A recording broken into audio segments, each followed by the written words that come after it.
የመግዛት አቅም አጣን።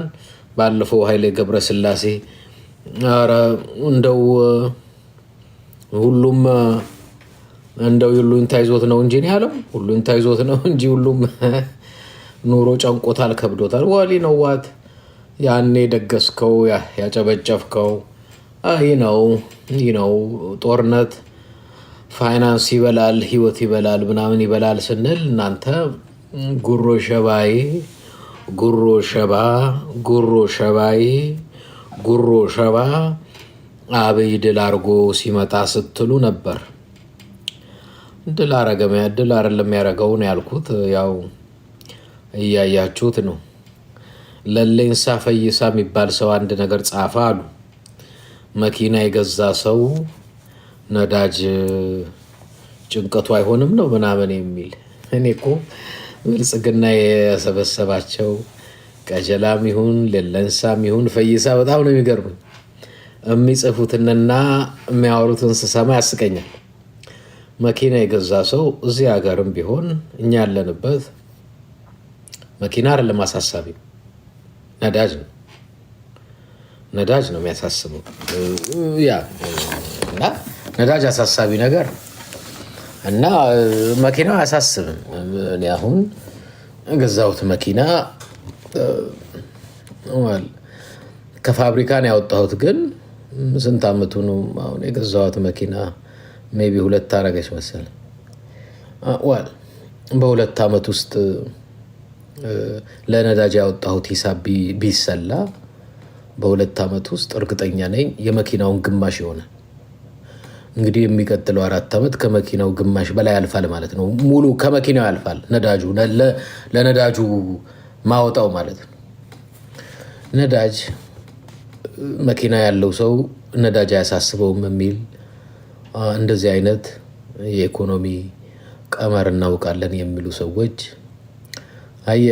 በጭንቅላትህ ሮጠ ስላሸነፍክ ጭንቅላትም አብሮ ሮጦ ያለፈ ወይንም ሮጦ ያሸነፈ ስለሚመስል ሯጮች ደፋር ናቸው።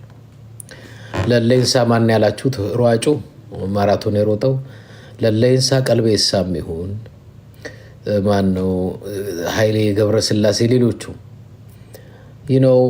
ብዙ ጊዜ የማያውቁት እና ነገሮችን ግራ እናገኘ ያው እነሱ የሚያጅቡት መጽሐፍና መጽሔት ጋዜጣና ዜና ነው የኢትዮጵያን ሕዝብ ዋጋ እያስከፈለ ያለ። ያው የኢትዮጵያም ኢኮኖሚ በምሁራን አይመራም፣ የኢትዮጵያን ፖለቲካ በምሁራን አይመራም፣ የኢትዮጵያ ሚሊተሪ እውቀት ባላቸው ልምድ ባላቸው አይመራም፣ የኢትዮጵያ ዲፕሎማሲም እውቀትና ልምድ ባላቸው አይመራም። ፎርዳት ማተር ከዛሬ 5 ዓመት በፊት የኢትዮጵያ 4 እግሩ ተንፍሶ 4 እግሩ ወልቆ የቆመች መኪና ነው ብዬ ነበር አስታውሳለሁ። ቪዲዮን ሄዳችሁ ዩቲዩብ ላይ ማየት ትችላላችሁ።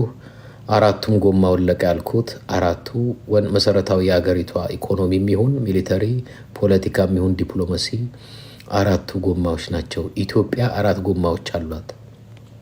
እነዚህ 4 ጎማዎቹ ወልቀዋል። 4 እግሩ የወለቀ መኪና አስፓልት ላይ ከመቆም ውጭ ወደኋላ ማሄድም፣ ወደፊት ማሄድም፣ ወደ ጎንም ማሄድም፣ ወደ ቀኝም ወደ ግራ ማሄድም። ስለዚህ 4 እግሩ የወለቀ መኪና ልታረገው የምትችለው ወይ በዚህ በእንትን አንስተህ ከመንገዱ ማውጣትን ያለብህ፣ ካልሆነ 4 እግሩ ገጥሞ መውሰድ ነው፣ ማስኬድ ነው።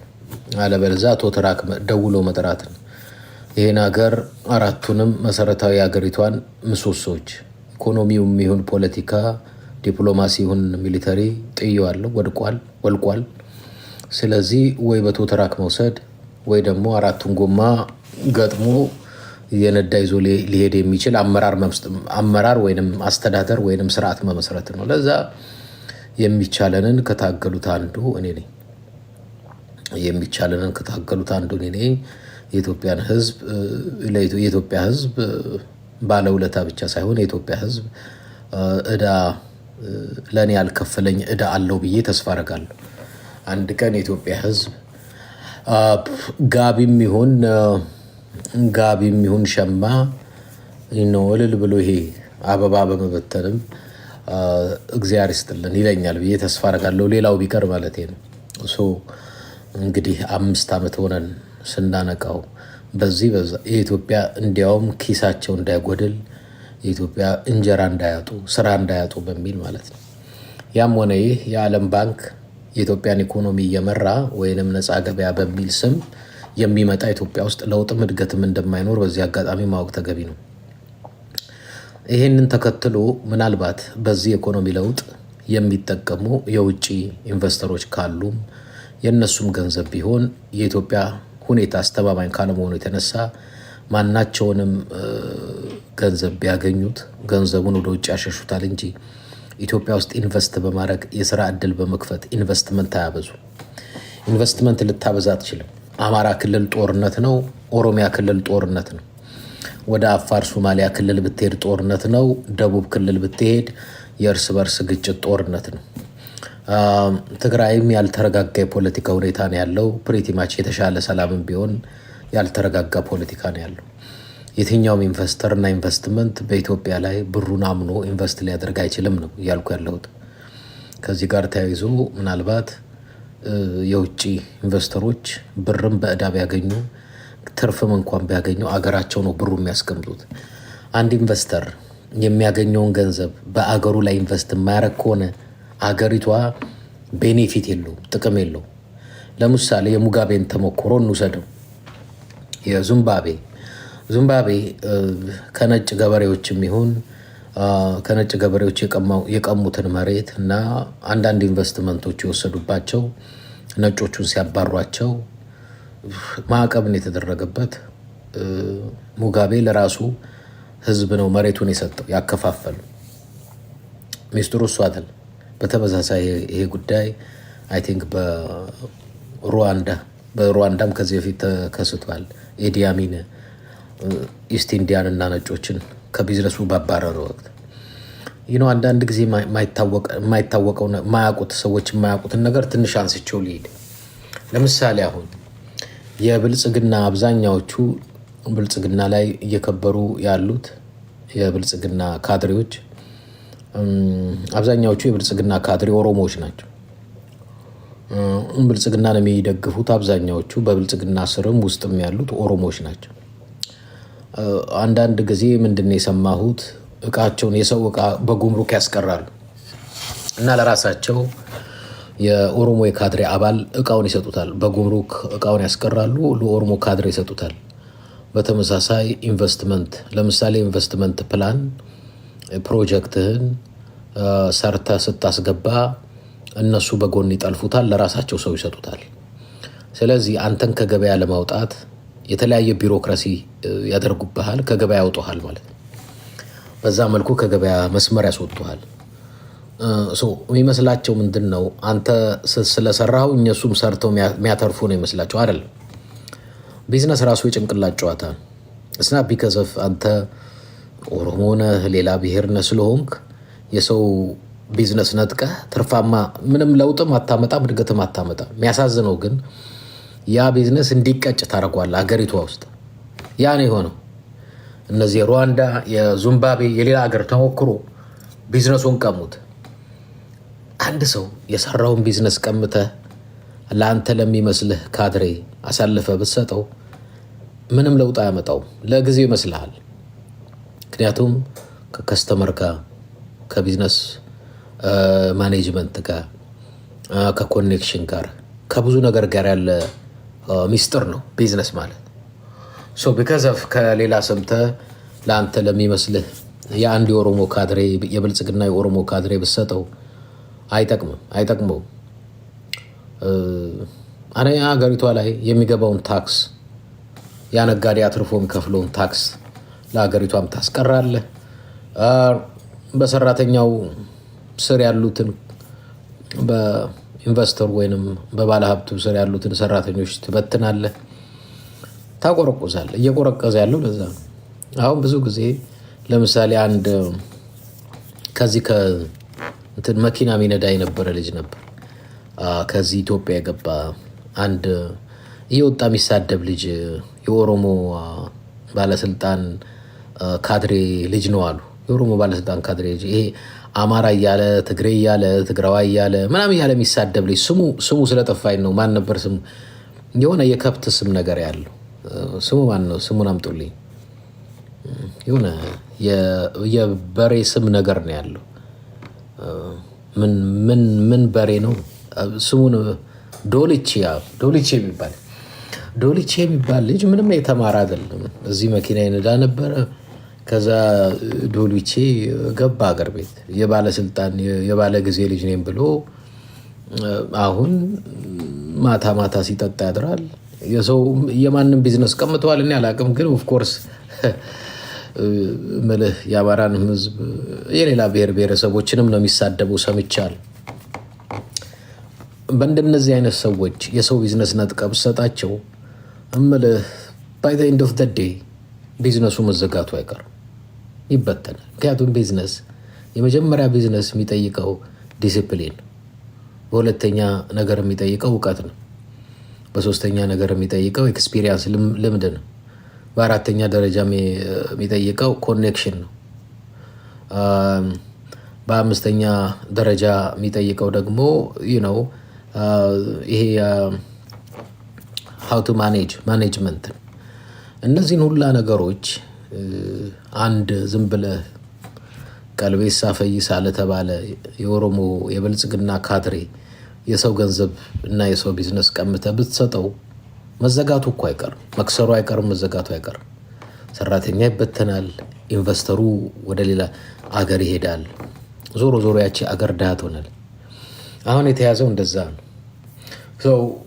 እኔ አይ ቲንክ ጥሩ መካሪና ጥሩ መሪ ቢኖር ኖሮ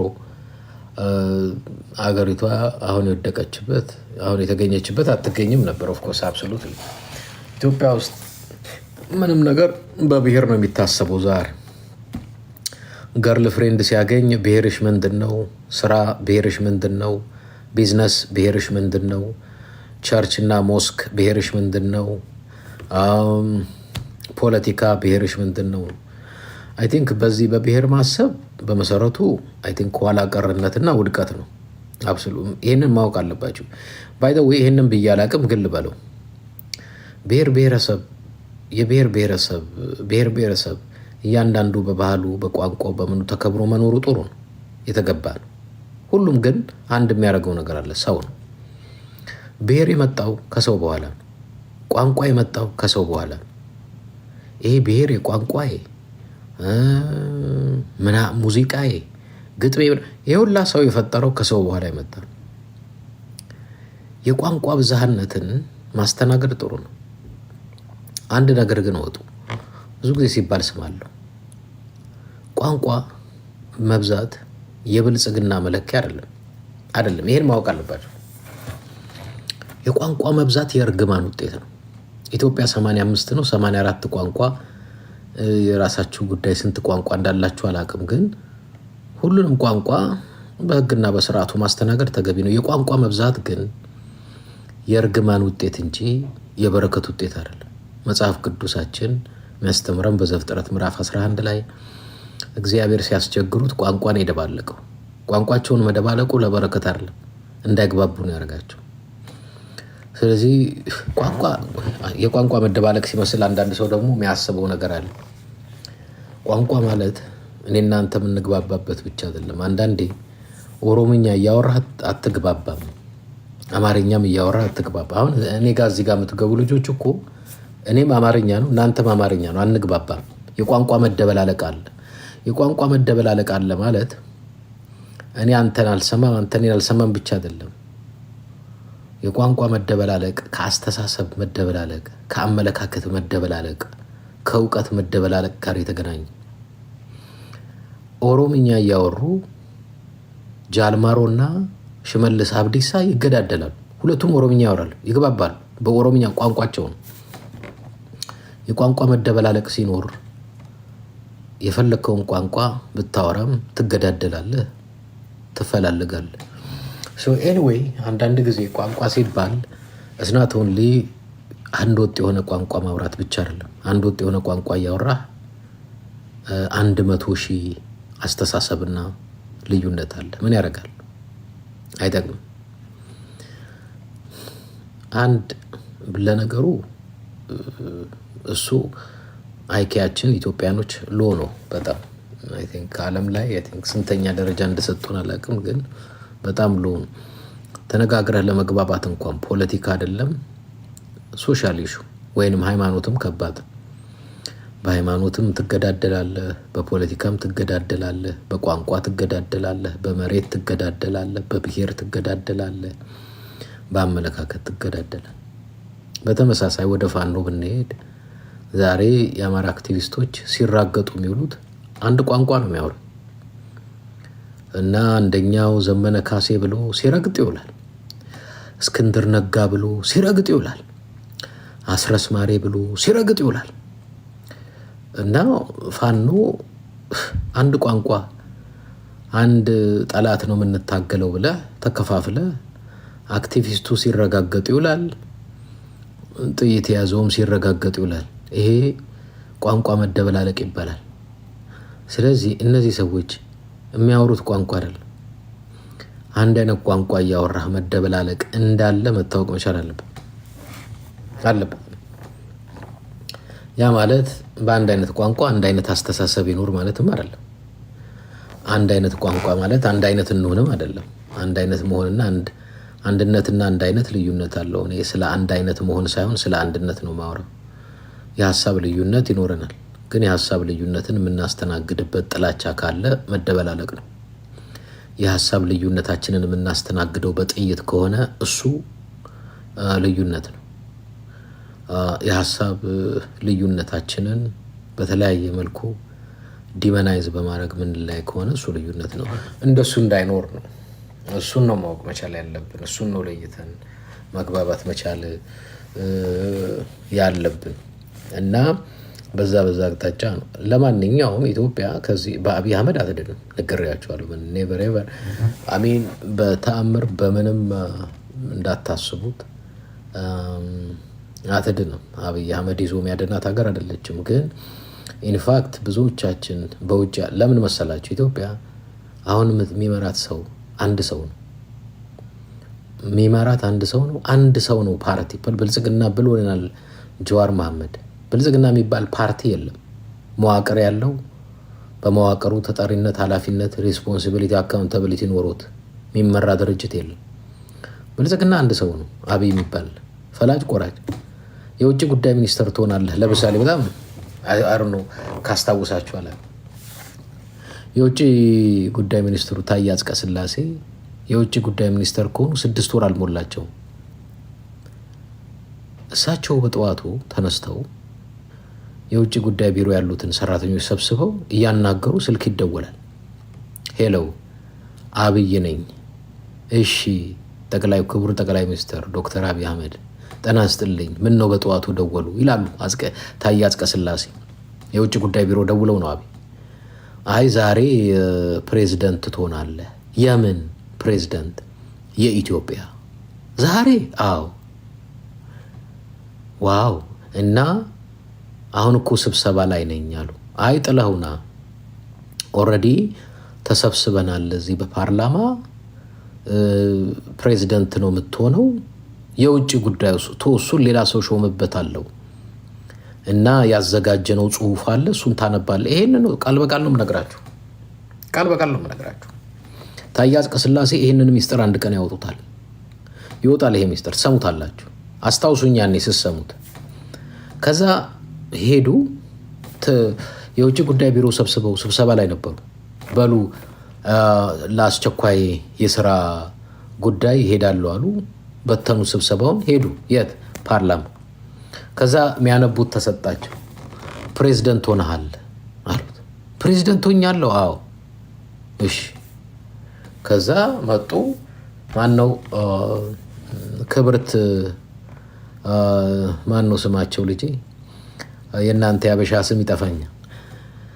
ክብርት ፕሬዝደንቷ አነባለሁ ብለው የጻፉት ወረቀት ነበር። አያነቡም እርሶ ተባሉ።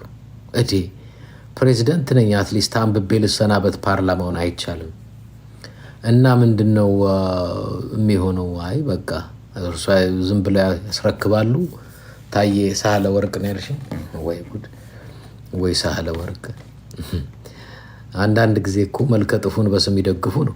አንዳንድ ጊዜ ወርቅ ሳንሆን ወርቅ ነን፣ ዳይመንድ ሳትሆን ዳይመንድ ነን ማለት ጥሩ አይደለም ወይ? እንደኛ አምረህ ዳይመንድ ይሉኛል አንዳንዶች። ስሜ እንኳን ዳይመንድ አይደለም። እንደዛ ቢባል ጥሩ ነው።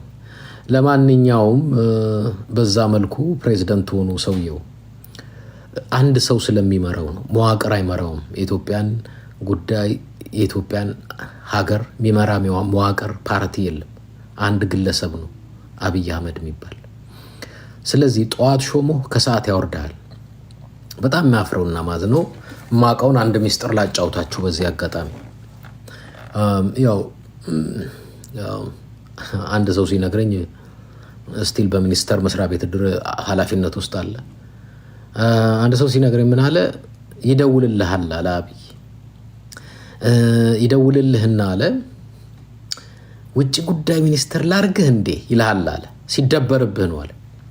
ኧረ አብይ በጣም ደስ ይለኛል ምናምን። እንዴት ነው ግን ጸባይ ይላል።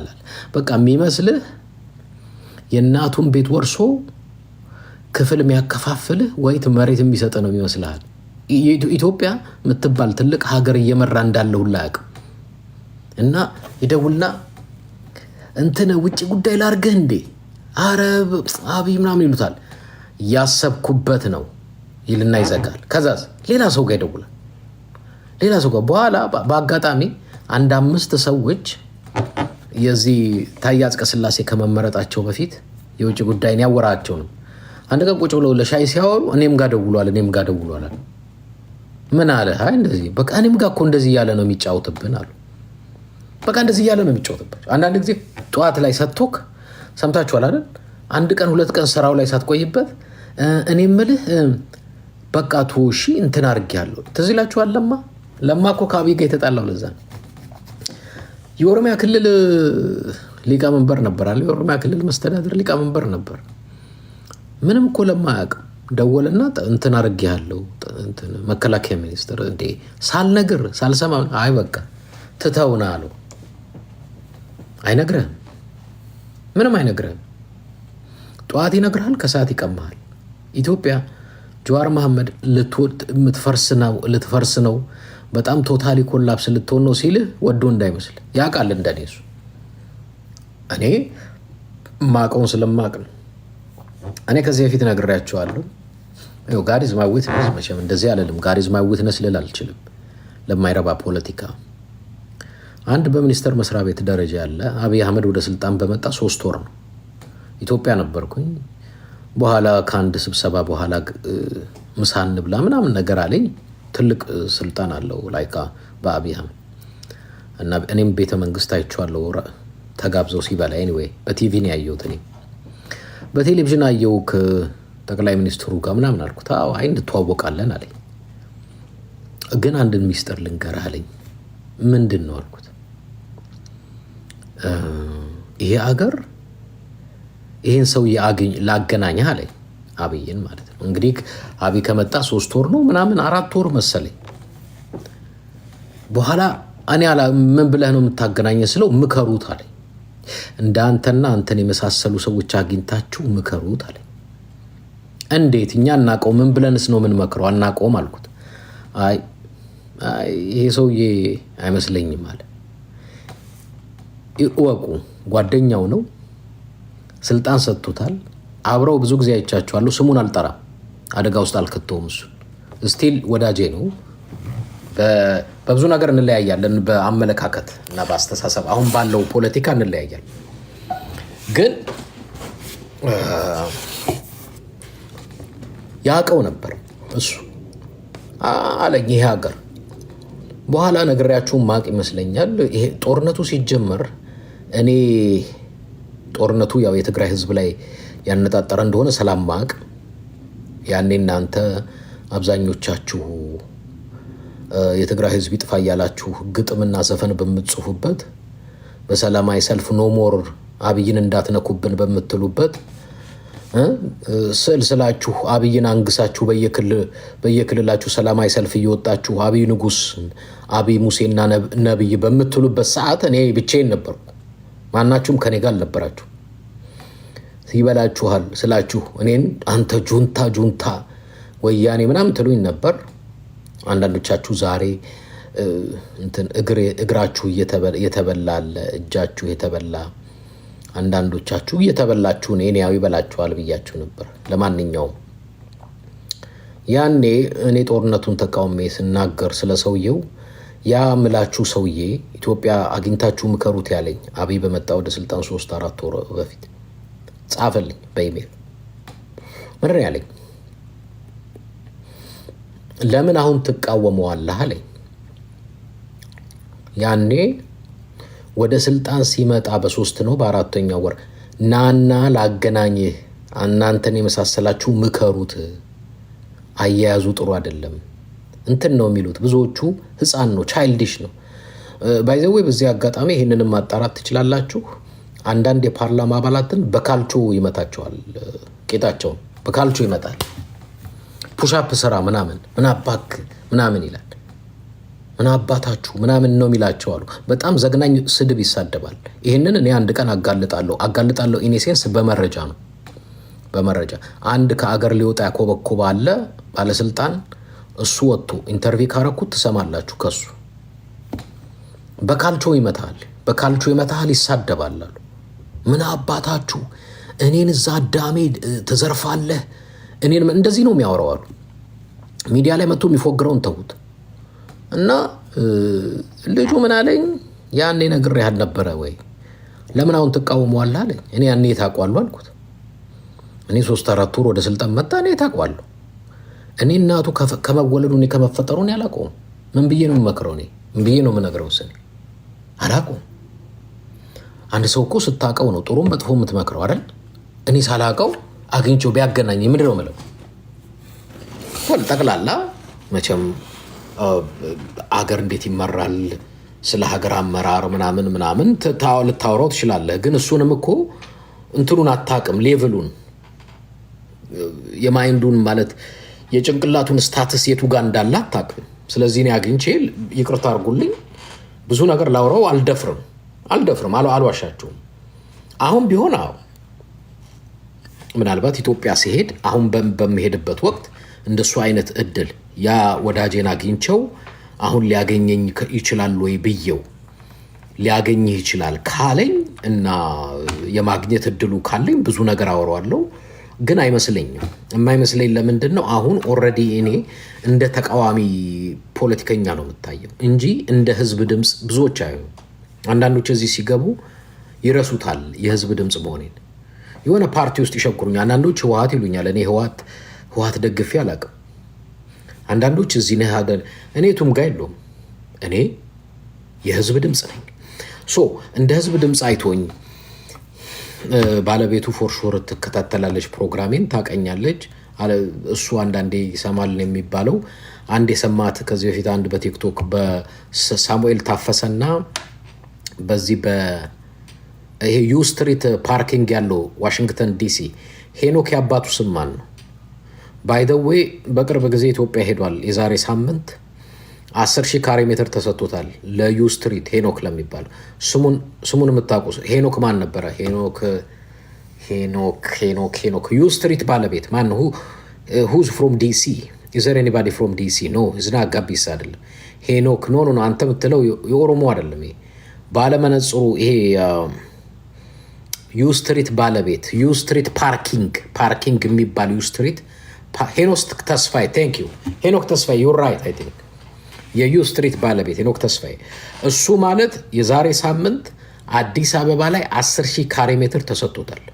ከሱ ጋር አብሮ ማን እንደሄደ ልነግራችሁ ይችላለሁ። አንዱ ከሱ ጋር የሄደው የጅቡቲው አምባሳደር የነበረው ብርሃኑ ማን ነው? ይሄ የህግ ዳኛ የነበረው ብርሃኑ ምናምን ከነሚስቱ ሄደዋል። ከነሚስቱ ዩ ስትሪት ፓርኪንግ የሚሰራው ሄኖክ ተስፋዬ ነው መሰለኝ። እና ሳሙኤል ታፈሰ ሰንሻይን ኮንስትራክሽን እነሱ ከሱ ጋር ይሰሩ ነበረ። አሁን ሳሙኤል ታፈሰ ትንሽ የሆነ ነገር ጀምሯል። አማራ ክልል ላይ ያለውን እንቅስቃሴ አይቶ ፋኖን ትንሽ ሳንቲም ልላክ ምናምን ብሎ ነበር። ምክንያቱም ሳሙኤል ታፈሰ አራዳ ነው። ሳሙኤል ታፈሰ አብይን ከገረሰስከው ነገ ሳሙኤል ታፈሰን የምታገኘው የፋኖ ልብስ ለብሶ ነው። ሳሙኤል ታፈሰ ማለት ከምላስ ላይ ምራቅህን ይሰርቅሃል። ምራቅህን ነው የሚሰርቅህ። እዚህ የምታውቁታላችሁ ግለሰቡን ከምራቅ ላይ እንትን ከምላስህ ምራቅ የሚሰርቅ ሰው ነው እና እሱ አደገኛ ከኢህአዴግ ጋር ደንበኛ እንበር ተጋዳ ላይ ሆኖ ነበር። እንትን ሽርጥ ያደርግልሃል ምና በቃ እናትና አባቱ እናቱ በሽተኛ ነበሩ። የሞቱ አይሞቱ አባቱ እንደሞቱ አውቃለሁ። እና አደገኛ ሙሰኛ ነው እና ገብርኤልን አከብራለሁ ምናምን ሲል ሰምታችሁታል። ቁልቢን አልሰራበትም ምናምን ሌባ በለው ገብርኤል ሰጠኝ ምናምን ገብርኤል አልሰጠው። አደገኛ ዘራፊ ሌባ ሳሙኤል ታፈሰ። እስቲ እኔን ያገኘኝ እንተዋወቃለን። ሚስጥሩን ቤተሰቡንም አውቃለሁ እሱንም አውቀዋለሁ። ዘርፎ ነው እዚህ የደረሰው። ከኢህአዴግ ጋር ኢህአዴግ ነው ደንበኛ የኢህአዴግ ካድሬ ነበር።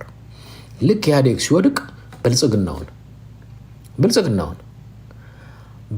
ሆነ። አሁን ብልጽግና እንደዚህ ሲል ትንሽ ሳንቲም ወደ ፋኖ ልኮ ነበር። እመኑኝ ፋኖ ቢያሸንፍ ኖሮ ሽርጥ አድርጎ የፋኖ ልብስ ለብሶ ፋኖ ሆኖ ታገኘዋል። አደገኛ ሰው ነው፣ የሚከረባበት ነው። ልክ ይሄ እዚህ ሚዲያ ላይ የሚከረባበተው ልጅ ይሄ ማን ነው? ቹቹና እሱ አንድ ናቸው። አይ ዶንት ኖ ፎር ሳም ሪዝን እንደ ቹቹ ነው። ቹቹ አንዳንድ ጊዜ ጉራጌ ሆኖ ታገኘዋለህ፣ አንዳንድ ጊዜ ትግራዋይ ሆኖ ታገኘዋለህ፣ አንዳንዴ አማራ ሆኖ ታገኘዋለህ፣ አንዳንዴ ኦሮሞ ሆኖ ታገኘዋለህ። አሁን እኔ ቹቹ እንደው እንደ መደበሪያ የምትሰማው እንጂ እንደ ቁም ነገር የምታዳምጠው ልጅ አይደለም። ቹቹን እንደ ቁም ነገር የምታዳምጥ ከሆንክ በቃ አንተ ራስህ ጤነኛ አይደለም፣ ጭንቅላትህ ጤነኛ አይደለም። በቃ ሳሙኤል ታፈሰና ቹቹ አንድ ናቸው። ክርብት። አሁን እንደነዚህ አይነት ሰዎች እኔ ለቁም ነገርም ቴንክ ዩ ሄኖክ ተስፋዬ ዩስትሪታ ለቁም ነገርም ለምናምንም ዝም ብለህ እንደ አንድ እብድ አንዳንድ ጊዜ እኔ ጤነኛ ብቻ አይደለም እዚህ ሩም እብድም አዳምጣለሁ። ስንቶች ታውቃላችሁ? እብድ ነው አብድህም ትደመጣለህ። እኛ ስትረስ ያለው በሽተኛ ያበደ የሰከረ ሰካራሞቹ ላይ ይገባሉ። እናዳምጣለን። ለምንድን ነው የምናዳምጥ? እናዳምጣለን ማለት ከቁም ነገር እንቆጥራለን ማለት አይደለም። ይሄ ቤት ዲሞክራሲያዊ ነው፣ የማንም አይደለም። ኢህአፓ፣ ኢዲሁ፣ ጁንታ፣ ጃዊሳ፣ ብልጽግና፣ ደርግ ምናምን ብትሆንም መብት ነው እዚህ መናገር፣ ማንም አይከለክልም። እዚህ ለሁሉም የተከፈተ ቤት ግን ሀቁን ነው ምነግርህ። እንደነ ሳሙኤል ታፈሰ አይነት እንደነ ቹቹ አይነት የሚገለባበት ሰው ለምንም አይጠቅምም። እንደነሱ አይነት ሰዎች ጋር ቁም ነገርም አላወራም። እኔ ምልህ ታዳምጠዋለህ ነፃ ቤት ስለሆነ። ከዛ ውጭ ግን ነው አትመሰርትበትም። ነገ ጠዋት ሌላ ይሆናል፣ ሰኞ ሌላ፣ ማክሰኞ ሌላ ሰው፣ አርብ ሌላ፣ ቅዳሜ ሌላ ነው። እኔ የአንድን የተማረ ሰው መለኪያ ኢንቴግሪቲ ነው፣ አቋም፣ መርህ። እኔ ዝም ብዬ ሟዥቅል እኔ አሁን የምንም ብሔር የምንም ጎጥ የምንም ፓርቲ አላራምድ። ሁሉ የምታገኙ የህዝብ ድምፅ። ኦሮሞ ያከብረኛል እንደ ህዝብ፣ አማራው ያከብረኛል፣ ትግራዋዩ፣ ደቡቡ። ለምን ለሁሉም እኩል መርህ ነው። ለማንኛውም ሳሙኤል ታፈሰ የሚባለው ግለሰብና የሄኖክ ተስፋዬ ዩስትሪት ፓርኪንግ ባለቤት ሚስጥራቸውን ለመጀመሪያ ጊዜ ያጋለጥኩት የዛሬ 3 ዓመት ነው 4 ዓመት ሆነው። በቲክቶክ ላይ ስንቶች እንዳዳመጣችሁት አላቅም። እሱን መልእክት ሳወጣ እሱን መረጃ ሳወጣ እንዳልኳችሁ ያው ከውስጥ አሉ የሚቆፍሩልን አብይ አህመድ እሱን አዳምጦታል። እሱ እንዳዳመጠው በምንድን ያወቅኩት? ሰበሰባቸውና የእኛን ሚስጥር እንደዚህ ብላችሁ የምታሾልኩ እዚህ ያላችኋል። እንደ አጋጣሚ ሆኖ ሚስጥሩን ያሾለክልኝ ሰው እዘዋል እና ምን አለ አብይ ሰብስቧቸው። ላሰማችሁ እችላለሁ ከፈለጋችሁ። መልእክቱን እዚህ ቲክቶክ ላይ አለ፣ ግቡና ይዩት። በሄኖክ ተስፋዬና በሳሙኤል ታፈሰ ላይ የተናገርኩትን መልእክት የዛሬ 3 ዓመት ሆነው መሰለኝ 4 ዓመት፣ ግቡና ይዩት አለ። እስካሁን ድረስ ስንት ሰው ነው ያየው? 1.1 ሚሊዮን ሰው አይቶታል መልእክቱን። 1.1 ሚሊዮን ሰው አይቶታል። በዛ አብይ አህመድ ያገኛል። ምናልባት ኢትዮጵያ ሲሄድ አንዳንድ የሚያስፈራኝ ምንድን ነው እነዚህ ሚስጥር የነገሩን ሰዎች ንገረን የሚል እምልህ እኛንም በገንዘብ ሊፈትኑን ይሞክሩ ይሆናል። አንዳንድ ጊዜ አንዳንድ ሰዎች እዚህ ጋር ንብረት ተወስዶ ነው ምናምን የምትሉ ባይ ዘ ወይ፣ በዚህ አጋጣሚ እውነቱን ልንገራችሁ፣ ንብረትን እንመልስልህ እና በእኛ ጉዳይ አታውራ ብለውኛል።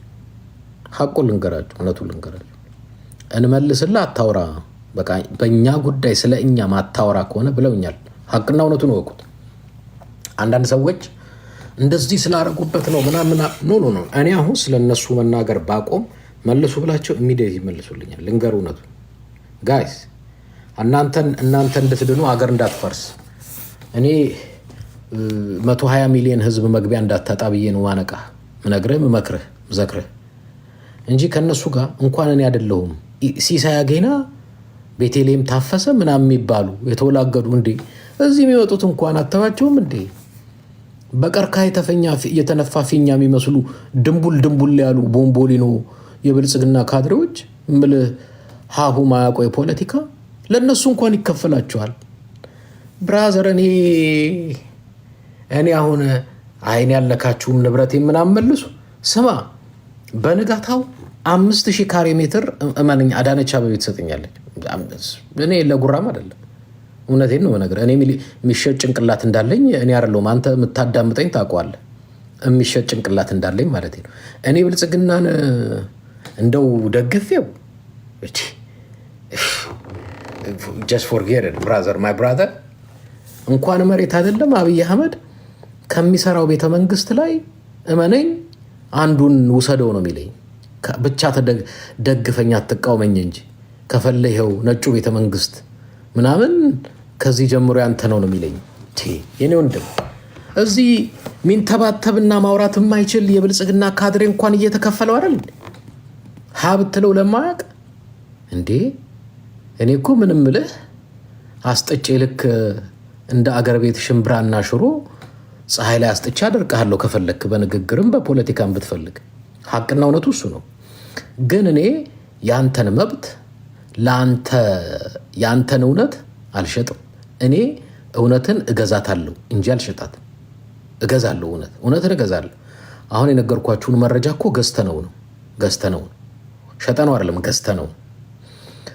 ራሴን ልሽጥማ ብል እምልህ በብር ብቻ ሳይሆን በፓውንድና በዶላርም ራሴን እሸጣለሁ። አሜን ቢሆን ብፈልግ እና አንዳንዶች እዚህ ፎርጌት ማይ ብራዘር ትቀልዳለህ። ስንቱ ተብታባ እንኳን ስንት ተብታባ መሬትና ሀብት ንብረት እየተሰጠው ለዛው ምልህ እንኳን ሰው ለማሳመን ድመት አሳምኖ ምግብ ማብላት የማይችሉላ የብልጽግና ካድሬ በተሰበሰበበት ማን ይሙት አሁን እኔን አግኝቶ ነው እንዴ አብይ አህመድ? በንጋታው ታይኝ ነበር ቤተ መንግስት ቁጭ ብዬ ፎቶ ሲነሳ። እውነቴን ነው የምነግራችሁ። እኔ ይሄ ለጉራ አይደለም። እኔ በዛ በወዳጄ በኩል አይ ችግር የለም ከዛሬ ጀምሮ እንትኑን ጠቅላይ ሚኒስትሩን ለመደገፍና ብልጽግናን ለመከብል የብልጽግና ሳይድ ይዤ ምናምን ብል ስማ በሳምንቱ ሸራተን ሆቴል ተዘጋጅቶልኝ ቦታ በንጋታው ከአብይ አህመድ ጋር አንድነት ፓርክ ስጎበኝ ፎቶ ሲነሳ ታገኘኝ ነበር። ግን ብታይኝ ያኔ ታለቅሳለህ። ምንድነው ለምን ነው የምታለቅሰው?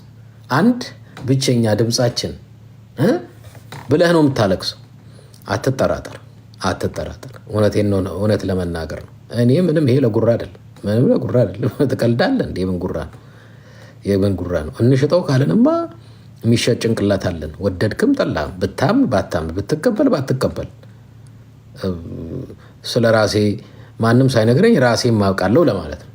አብሶሉት። ግን እውነትን ልሽጥ ወይ ነው እውነትን ልሽጥ እና ዝም ልበልና ከዛ በኋላ የታባክ የራስ ጉዳይ እንደፈለግ ያርኩ ማለት ይቻላል። ግን እንደዛ አላደግንም ነው። ቤተሰቤ እናትና አባቴ እንደሱ አላሳደጉኝም። ለእውነት ኑር እንጂ ለውሸት ኑር አላሉኝ። እውነት ግዛ እንጂ እውነት ሽጥን አላሉኝ። ለህዝብ ኑር እንጂ በህዝብ ላይ ነግድ አላሉኝ። ውሸትን ከምታከብር እውነትን አክብር ብለው ነው ያሳደጉኝ። ለዛ ስል የኢትዮጵያ ህዝብ ክብር ስላለኝ ነው። ብሔር ብሔረሰቦች ከኔ በላይ የሚወድ የሚያከብርህ ማን አለ? ምንም ሳሰጠኝ በደረቁ ማለት ነው። አብይ ቢሆን ኖሮ ዛሬ ማውራህ ዶላር ተደግፌ ነበር፣ በዶላር ነበር ምተክዘው። አንዳንድ ጊዜ ራሱ ፍራሹ አላስተኛ ሲለኝ እስቲ ከስር ዶላር ደርድሩበትና አንጥፉት እስቲ ዶላሩ ከተመቸኝ ብዬ ነበር የምለው። ግን እንደሷ በቃ እንደዛ አንፈልግም። አንተ ትበልጣለህ ብዬ ነው። አንተ ትሻላለህ፣ አንተ ትበልጣለህ፣ የቀረው ይቅርብኝ፣ ምንም የቀረው ይቅርብኝ ምናምን የሚል ዘፋኝ አለ ልበል። የቀረው ይቅርብኝ ምናምን ብለን ነው እንደዛ ብለን ነው እንጂ። እና አንዳንድ ሰዎች እንደሱ ይላሉ፣ ቀምተነው እኮ ነው ለዛ ነው ምናምን ነው። ሲጀምር ስለቀማኝ አይደለም የመጣሁት፣ ስለመጣሁ ነው የቀማኝ። እንደምትቀማኝ ያውቃለሁ፣ ግን ስለመጣሁ ቀማኝ እንጂ ባለመጣ እኮ አትቀማኝም፣ አታቀኝም ሁላ ከነመፈጠሬ። ግን ስመጣ አይኑ ይሄን ሊያደርጉ ይችላሉ። እሱ ኦኬ። የኢትዮጵያ ሕዝብ ግን ይበልጥብኛል። የአማራ ሕዝቤ ይበልጣል፣ የትግራዋይ ሕዝቤ ይበልጣል፣ የኦሮሞ ሕዝቤ፣ የደቡብ ሕዝቤ፣ የአፋሩ፣ የጉራጌው፣ የከምባታው ይበልጥብኛል ብዬ እንደዛ ብዬ ነው የመጣሁት እንጂ ባልመጣማ እንዲያውም ጭራሽ ሳልመጣ አብይ አህመድማ ልክ እንደ ሌሎቹ አሁን ለሌንሳ ነው ቀልቤሳ የሚባል መኪና የያዘ ለነዳጅ አያሳስበውም እንዳለ አሁን እሱ እንኳን ስንት ካሬ ነው ያገኘው?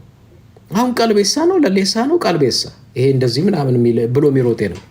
ለሌሳ እንኳን ቀልቤሳ ስንት መሬትና ስንት መኪና ተሰጥቶታል። አስብ፣ ማውራትም አይችል። አሁን እሱ ለሌሳ ቀልቤሳ እንኳን የኢትዮጵያን ሕዝብ አይደለም እውነት ለመናገር ጀንጅኖ ገርል ፍሬንድ ያሳምናል ወይ ሚስት አይሆንም አይደል? ሀቅና አውራ ብዬ ሀቅና አውራ ለእሱ 10 ሺህ ከሰጡ ለእኔ 100 ጋሻ ነው የሚሰጡት። ትቀልዳለህ እና አንዳንድ ሰው ምልህ አንዳንድ ጊዜ ባንናገር ስለ ራሳችን ደስ ይለኛል፣ ግን አንዳንድ ጊዜ ደግሞ ግድ ነው እምልህ። አንዳንዱ እንደው ዝም ብለን ምናምን ይመስል ኖ ብራዘር ኖ አይደለም። የኔ ጭንቅላት ይሸጣል። የኔ ጭንቅላት በእውነቴን ነው የምነግርህ የምትሸጠው ጭንቅላት ነው። እና ይሄ መታወቅ መቻል ያለበት ጉዳይ ነው። ለማንኛውም ነው አብይ አንድ ሰው ነው የሚመራት፣ ምስቅልቅሏን ያወጣት። ከዚህ በኋላ እንዴት ይሆናል ነው ከዚህ በኋላ እንዴት ይሆናል? እንደተሸጥክ የቻይና የአረብ ሀገር ምናምን ሽያጭ ነው የምትሆነው። ሌላ ምንም እጣ እድል ፈንታ የለህም። ከአረቦቹ ጋር ተወዳድረህ አትችልም፣ ብር አላቸው። ከቻይናዎቹ ጋር ተወዳድረህ አትችልም፣ ጭንቅላትም ብርም አላቸው። ከአውሮፓውያን ጋር እምቢ ማለት አትችልም። አውሮፓውያን በብድርና በስጦታ ይዘውሃል። እነሱን እምቢ ልትል የምትችልበት የኢኮኖሚ እንትን የለህም። ምንም አይነት ላቨሬጅ የለህም። ሌላ ምንድን ነው አየህ ይሄ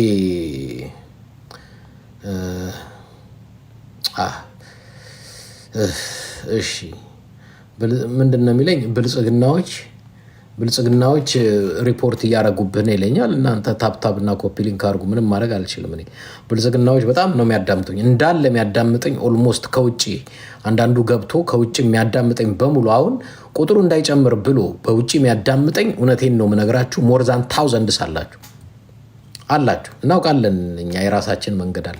ሞር ዳን 1000 ኦፍ ፒፕል ከውጭ ሆነ ታዳምጣለህ። ገና ለገና ብዙ ሰው ያዳምጠዋል። አይዞህ፣ ዋናው እኔ የምፈልገው ጆሮውን ነው እንጂ ቁጥር አይደለም። 2000 አልልኝ 10,000 አለ እኔ አያገባኝ።